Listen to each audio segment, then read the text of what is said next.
Alhamdulillah, wassalatu wassalamu ala asrafil anbiya'i wal mursalin wa ala alihi wa ashabihi ajmain, amma ba'd.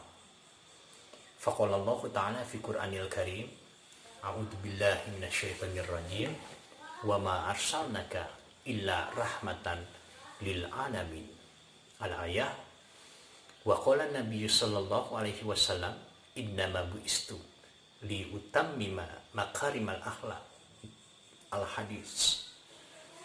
Hadirin jamaah ikhwatu iman channel muslim yang saya hormati dan Allah muliakan, dimanapun Anda berada, bertemu lagi dengan saya Ahmad Firdaus Salihuddin, dan tentunya dalam channel kajian Islam atau channel muslim. Alhamdulillah, pada hari ini kita telah memasuki 15 hari di bulan suci Ramadan, ya. Arti kata kita telah melewati tahap-tahap sulit, yang mana dari awal kita tahu diperintah untuk melaksanakannya sampai sekarang 15 hari telah kita lalui. Itu semua dilakukan dan kita kerjakan dengan penuh perjuangan, dengan penuh kesabaran, dan pula keikhlasan. Kita menahan lapar, kita menahan haus, dan juga kita harus menahan syahwat atau hawa nafsu yang selalu ada di dalam diri kita. Dan tidak hanya itu, karena memang Allah Subhanahu wa Ta'ala perintahkan untuk kita menghidupkan amalan-amalan ibadah di malam harinya di bulan suci Ramadan. Contoh, kita harus membaca tadarus atau membaca Al-Quran, tadarus Al-Quran, berzikir, salawat, dan juga kita memohon doa kepada Allah Subhanahu wa Ta'ala. Dan mudah-mudahan segala bentuk amalan-amalan ibadah yang kita lakukan atas dasar keikhlasan, Allah berikan kita keberkahan, Allah bukakan pintu-pintu rahmatnya, dan juga Allah ampuni segala bentuk kesalahan yang pernah kita lakukan di tahun-tahun sebelumnya. Insyaallah, amin ya rabbal alamin. Hadirin jamaah ikhwati iman yang saya hormati dan Allah muliakan, izinkan pada malam hari ini saya berbagi inspirasi, membahas kultum membahas masalah akhlak. Akhlak adalah jama daripada kalimat khuluq yang berarti kebiasaan. Satu kebiasaan jika dibiasakan dalam bentuk kebaikan akan menumbuhkan kebaikan bagi dirinya dan juga akan menularkan kebaikan kepada orang lain. Itu menjadi cerminan. Akan tetapi jika kebiasaan tersebut dilakukannya dengan kejelekan, dengan keburukan, maka kebiasaan tersebut akan berdampak negatif baik dirinya ataupun sugesti kepada orang lain, memberikan dampak sugesti yang jelek kepada orang lain. Mengenai pembahasan akhlak, kita sebagai umat Islam yang diperintah kapak oleh Allah Subhanahu wa Ta'ala memasuki ajaran Islam dengan sepenuhnya, harus menyikapinya seperti apa dan harus mencontoh kepada siapa. Mengenai pembahasan akhlak, telah Allah nyatakan di dalam surat Al-Quran, surat Al-Ahzab, yang berbunyi, laqad kana lakum fi rasulillahi uswatun hasanah, yang artinya telah ada contoh tauladan di dalam diri Rasulullah untuk kita telaah, untuk kita praktekkan, untuk kita contoh, lantas kita amalkan kembali segala bentuk kemuliaan akhlak yang dimiliki oleh Rasulullah Sallallahu Alaihi Wasallam.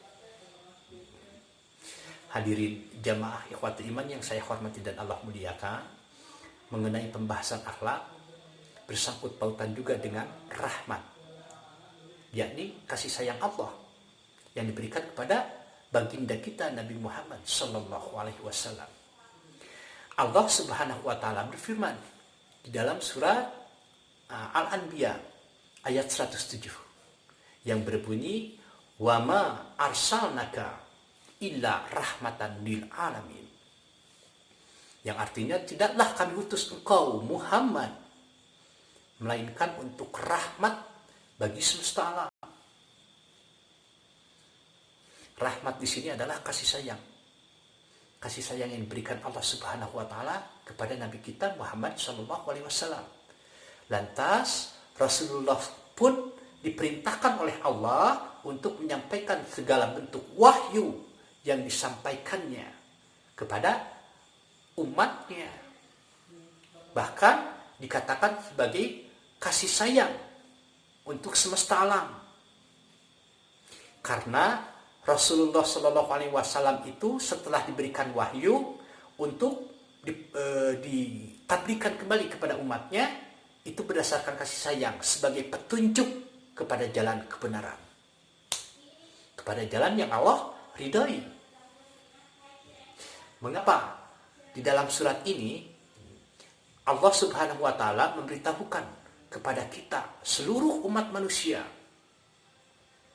bahwa barang siapa yang mensyukuri nikmat setelah Allah berikan kepada Nabi Muhammad dan meyakininya, maka selamatlah dia di dunia dan di akhiratnya. Akan tetapi sebaliknya, siapapun manusia yang enggan mensyukuri nikmatnya dan bahkan mengkufurinya, menukar nikmat Allah, tidak yakin atas segala bentuk yang Allah berikan kepada Nabi Muhammad atas dasar kasih sayang, maka celakalah dia di dunia dan bahkan di akhiratnya.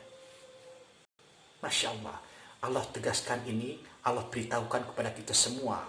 Tapi kenapa ada satu golongan atau orang, satu kaum yang memang enggan mensyukuri nikmat yang telah Allah berikan?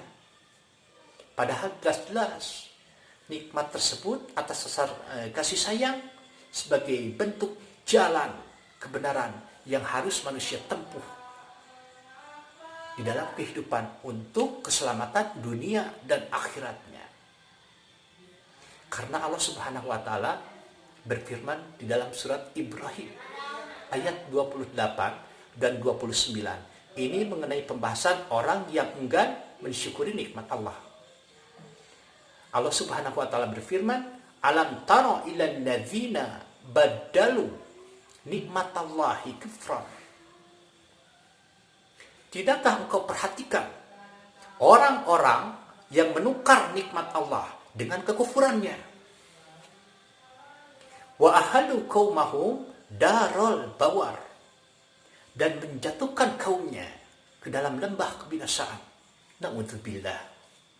Jadi setelah Allah berikan petunjuk, ini jalan kehidupan yang memang Allah ridhoi, mereka itu seolah tertutup telinga dan mata hatinya. Telinga mereka disumbat. Lantas ketika Al-Quran menjadi satu pedoman, mereka itu enggan untuk meyakininya, untuk masuk kepada ajaran Islam setelah Allah perintahkan kepada Nabi Muhammad. Bahkan Allah berikan itu semua atas dasar kasih sayangnya, agar manusia itu selamat dunia dan di akhirat. Maka dikatakan dalam surat Ibrahim tersebut, mereka menjatuhkan kaumnya ke dalam lembah kebinasaan. Dikarenakan apa? Enggan mensyukuri nikmat Allah dan bahkan menggantinya dengan kekufuran. Lantas, apa yang dimaksud dengan lembah kebinasaan tersebut? Darul bawar. Ibrahim ayat 29. Jahannama yaslaunaha wa bi'sal qarar. Lembah kebinasaan itu adalah neraka jahanam. Mereka memasukinya dan itulah seburuk-buruk tempat tinggal atau tempatnya kembali. Na'udzubillah. Jadi dikatakan dan ditegaskan oleh Allah bahwa memang benar ketika Al-Quran menjadi satu pedoman yang diberikan kepada Nabi Muhammad SAW, lantas Nabi Muhammad menyampaikan kembali kepada umatnya atas dasar kasih sayang. Sebagai apa? Jaminan untuk keselamatan, baik dunia dan di akhiratnya. Akan tetapi mereka enggan menerimanya, enggan mensyukurinya, bahkan menolak dan mengganti nikmat tersebut dengan kekufuran, maka celakalah, bukan hanya di dunia, akan tetapi di akhirat. Na'udzubillah. Hadirin jamaah ikhwati iman channel Muslim yang saya hormati dan Allah muliakan. Lantas bagi kita sebagai umat Nabi Muhammad SAW yang diperintahkan oleh Allah Subhanahu wa taala untuk memasuki ajaran Islam dengan sepenuhnya, bagaimana mencontoh akhlak mulia yang dimiliki oleh Nabi Muhammad. Dengan tegas Rasulullah SAW menyatakan dan bersabda, innama bu'istu li utammima makarimal akhlak. Sesungguhnya aku diutus tiada lain hanya sebagai penyempurna akhlak. Dikarenakan akhlak Nabi itu luar biasa, mulia. Bukan hanya kasih sayangnya diberikan kepada umat Islam saja, kepada umatnya saja, akan tetapi disebarluaskan kepada seluruh umat manusia dan bahkan segenap atau semesta alam. Rasulullah SAW memiliki sifat-sifat yang sungguh luar biasa, mulia. Di samping memiliki akhlak yang terpuji. Untuk mengetahui akhlak yang dimiliki oleh Rasulullah, yang pertama, yakni rahmatan lil alamin. Kasih sayangnya luas untuk semesta alam. Yang kedua, Rasulullah adalah tegas terhadap orang-orang kafir. Rasulullah tidak lembek menghadapi orang-orang kafir. Asyida'u alal kufar, tegas menghadapi orang-orang kafir. Lantas apa saja kasih sayang yang Allah berikan kepada Nabi Muhammad bagi akhlak untuk dicontoh kembali kepada umatnya? Rasulullah SAW sangat penyabar. Ketika Rasulullah SAW menyampaikan dakwah, baik secara sembunyi-sembunyi, itu awal mulanya. Lantas Rasulullah bertablik itu secara terang-terangan.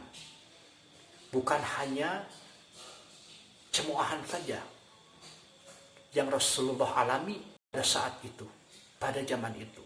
Bahkan Rasulullah SAW sampai diludahi.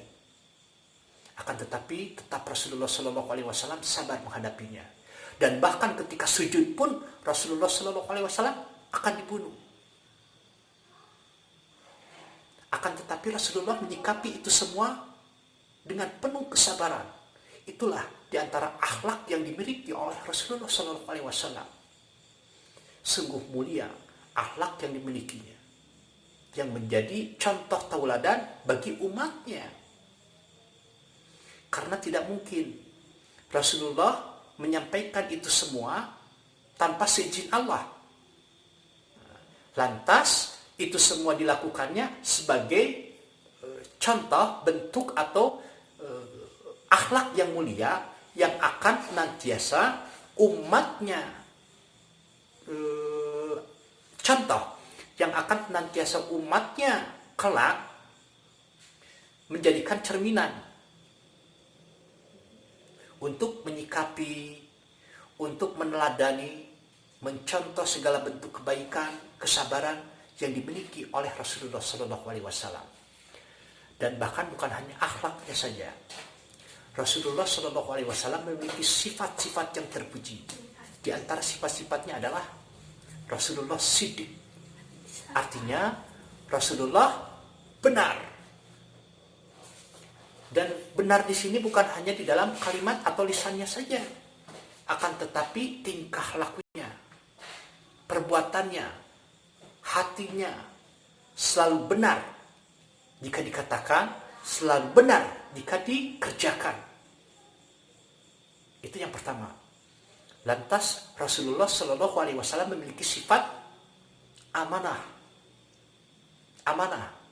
Ketika suatu urusan diberikan kepadanya, maka orang lain itu percaya bahwa Rasulullah akan melaksanakan atau melurus, atau Rasulullah akan menyampaikan amanah tersebut.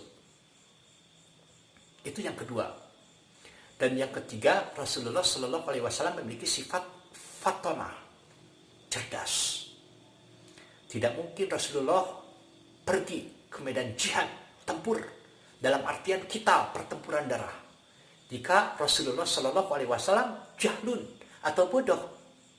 Tidak mungkin, itu mustahil. Karena Rasulullah selalu memenangi perang dalam keadaan perang kita. Yang dimaksud cerdas di sini adalah ketika Rasulullah Shallallahu Alaihi Wasallam tempur ke medan jihad, Rasulullah memasang strategi. Rasulullah memiliki siasat untuk menghadapi lawan-lawan atau musuh Islam. Sampai pertempurannya pun dimenangkan oleh Islam. Luar biasa. Itulah yang dimaksud dengan fatanah, cerdas. Lantas yang keempat adalah Rasulullah Shallallahu Alaihi Wasallam tabligh. Tidak mungkin ketika Allah berikan wahyu kepadanya, tidak mungkin Rasulullah kitman atau menyembunyikan segala bentuk wahyu yang Allah berikan kepadanya untuk ditablighkan, untuk didakwahkan, untuk disampaikan kembali kepada umatnya. Hadirin jamaah ikhwatu iman yang saya hormati dan Allah muliakan, di antara sekian banyak sifat atau akhlak yang dimiliki oleh Rasulullah Shallallahu Alaihi Wasallam, itu akan menjadi cerminan bagi setiap umat Islam. Bahkan kita pun perintah untuk mencontohkannya sebagai umat Nabi Muhammad Shallallahu Alaihi Wasallam, dan bukan hanya di lisan saja, akan tetapi harus dipraktekkan, dilaksanakan dalam kehidupan kita sehari-hari sebagai umat Nabi Muhammad yang cinta kepada nabinya. Akhir kata saya ucapkan aqulu qouli hadza wa astaghfirullahu li wa lakum. Wassalamualaikum warahmatullahi wabarakatuh.